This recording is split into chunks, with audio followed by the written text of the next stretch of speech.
Nama saya Nisar Ahmad. Saya lahir di Zabul, Afghanistan tahun 1988. Ya, saya lahir di satu keluarga yang sangat religius. Kakek saya itu ulama, ayah saya ulama, kemudian kakak juga ulama gitu. Jadi mulai drawing atau suka drawing itu dari kecil sebenarnya. Tapi semakin saya mau belajar atau bikin drawing itu sering dapat semacam arahan, jangan begini, ini nggak boleh gitu. Dan di situ hanya ada satu kakak saya, sebenarnya dia juga ulama, dia yang dukung untuk bikin drawing terus. Lalu saya masuk ke SMA di Kabul. SMA di Kabul itu SMA seni sebenarnya. Di situ saya masuk, kemudian saya belajar lukis dan belajar lukis miniatur. Lalu setelah lulus SMA, saya mendapat beasiswa ke Jogja dan saya lanjut S1 di Jogja, dan setelah lulus Jogja saya balik ke Afghanistan. Di sana saya 2 tahun. Lalu saya sering ngobrol sama dosen-dosen saya, seperti Pak Edi Sunario, salah satunya. Beliau sering rekomendasi, kamu jangan berhenti, kamu harus lanjutin pendidikannya di ITB. Dan sebenarnya impian saya juga dari awalnya, sesudah dari Jogja saya pengen melanjutkan S2 di ITB. Akhirnya tahun 2020 saya masuk ITB, lalu 2022 saya lulus, dan pada tahun yang sama saya pameran tunggal di Orbital Dago. Jadi ketika saya lulus S1 dari ISI Jogja, saya nikah dengan orang Indonesia, dan beberapa bulan kemudian saya balik ke Afghanistan. Lalu pada awalnya sebenarnya saya agak khawatir bahwa orang Indonesia yang biasanya hidup di daerah tropis dan sangat ya nggak biasa dengan dingin, salju, bagaimana akan hidupnya di sana. Kemudian ternyata istri saya itu sangat cepat dia adaptasi dengan cuaca di sana. Dan anak saya juga lahir di sana. 2 tahun kemudian saya balik ke Bandung. Ketika saya balik ke Bandung, saya lihat suasana berkesenian di sini, misalkan banyak pameran, banyak galeri, dan dekat juga dengan Jakarta. Apalagi cuaca di sini sangat mendukung saya untuk bisa berkarya terus. Jadi sekarang saya tinggal di Bandung untuk berkarya. Jadi pada awalnya karya-karya saya itu lebih ke tradisi Barat karyanya, karena dari abad 19 ke sini ada beberapa seniman yang dikirim sama pemerintah Afghanistan ke Jerman, ke Barat. Lalu mereka kembali ke Afghanistan, dan tradisi seni lukisan tradisi Barat itu sangat mempengaruhi seniman-seniman Afghanistan. Jadi di kampus atau di sekolah juga kita belajarnya tradisi Barat.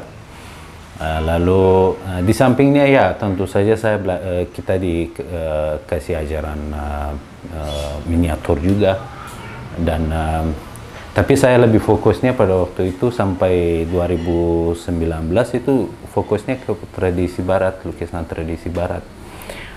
Dan ketika saya masuk ITB, saya ketemu dengan Parikrik, saya ketemu dengan dosen-dosen yang lain, dan ternyata saya dipertanya, karya-karya saya itu selalu ditanya gitu. Kemudian saya di mata kuliah yang lain disuruh gali tentang sejarah, tentang tradisi, tentang budaya gitu. Akhirnya ada semacam kesadaran bahwa mungkin saya lebih kenal miniatur daripada tradisi barat. Walau tradisi barat itu sangat bantu saya untuk bisa membuat satu karya. Jadi saya pindah ke tradisi Afghanistan sendiri yang mulainya itu jauh lebih awal, ya abad 12 ke sini gitu.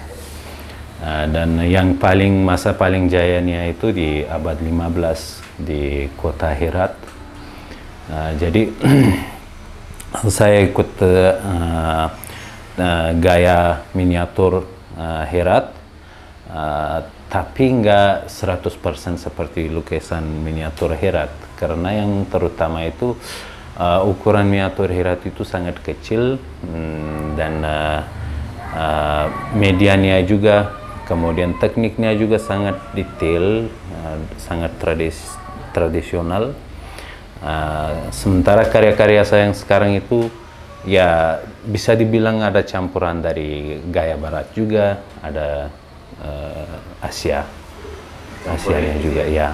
Jadi nggak 100% barat, nggak 100% miniatur gitu. Mungkin yang dominannya itu miniatur gitu. Terutama itu di miniatur kita nggak ada bayangan, nggak ada perspektif. Kemudian ada gradasi. Setiap benda kita lukis itu akan dikasih gradasi. Kemudian ada outline. Jadi setiap benda kita lukis itu ada outline-nya, pasti ada outline-nya. Dan sebelum abad 17 itu jarang ada lukisan yang ada refleksi. Jadi refleksi juga menurut saya refleksi juga nggak ada bukan bagian dari miniatur. Itu ketika Barat masuk ke India, seniman-senimannya mereka seniman-seniman India yang gayanya miniatur Mughal, mereka terpengaruh, dan ada misalkan kelinci kita lihat di karyanya itu ada refleksi di airnya. Jadi ya saya ikut arah itu. Cuman kalau figur, dalam figur misalkan ada tangan atau wajah, itu selalu saya perhatikan anatomi gitu, ada anatominya. Kalau di karya-karya miniatur itu anatomi nggak begitu penting, nggak penting. Nah, karya-karya saya yang sekarang itu berjudul Ambiguous Journey Poetic Limbo. Ambiguous Journey, perjalanan yang ambigu dan ketidakpastian yang puitis. Jadi karya-karya ini adalah hasil karya tahun ini, dan ini fokus pada kehidupan manusia yang ya menurut saya itu agak ada ambiguitasnya, dan di situ saya lebih fokus pada pengungsi yang meninggalkan negaranya atau daerahnya, baik dia bisa jadi pengungsi di negaranya sendiri atau bisa mengungsi ke negara lain. Kemudian mereka menghadapi banyak hal, terutama ambiguitas dalam kehidupannya. Jadi ambiguitas itu jadi satu hal yang sangat penting yang perlu diperhatikan, perlu dibahas sama kita, dan ambiguitas itu yang jadi concern saya untuk menunjukkannya dalam karya gitu. Ya, perahu, jadi kalau ada satu karya yang ada lukisan yang ada perahunya, kemudian ada instalasi yang saya bikin. Nah, instalasi ini sebenarnya perahu ini menurut saya di mana kita duduk itu jadi perahu buat kita, dan sekaligus itu yang jadi bagian dari budaya kita, bagian dari tradisi kita. Nah, karpet perahu yang saya buat dari karpet itu sebenarnya karpet itu mewakili budaya, mewakili holy ground, atau tempat yang kita menghormati, menghargai, yaitu tempat rumah kita, di mana kita istirahat, di mana kita bermain dengan anak-anak, dan itu juga bagian dari budaya kita. Jadi perahu ini berangkat dari satu tempat ke tempat lain, kemudian ini jadi budaya ini pindah ke daerah lain gitu. Iya, pasca masa itu sebenarnya sangat nyambung dengan kehidupan saya sendiri gitu. Tadi Pak Rizky juga bilang. Jadi pasca masa itu sebenarnya ada di kehidupan semua manusia sebenarnya.